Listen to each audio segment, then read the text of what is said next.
ప్రమాదవశాత్తు ఓ వృద్ధురాలు 5 అంతస్తుల నుంచి కింద లిఫ్ట్ గుంతలో పడి మృతి చెందింది. ఆమె చేతిలో ఉన్న 7 ఏళ్ల బాలుడు తీవ్రంగా గాయపడ్డాడు. ఈ ఘటన ఆలస్యంగా వెలుగులోకి వచ్చింది.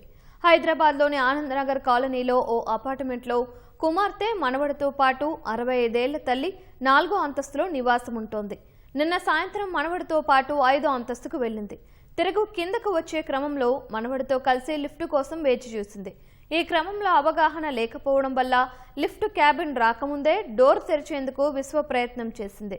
ఒక్కసారిగా తలుపులు తెరుచుకొని మనవడు సహా కింద పడడంతో తీవ్ర గాయాల పాలై మృతి చెందింది. బాలుడికి తీవ్ర గాయాలు కాగా ప్రస్తుతం ఆసుపత్రిలో చికిత్స పొందుతున్నాడు.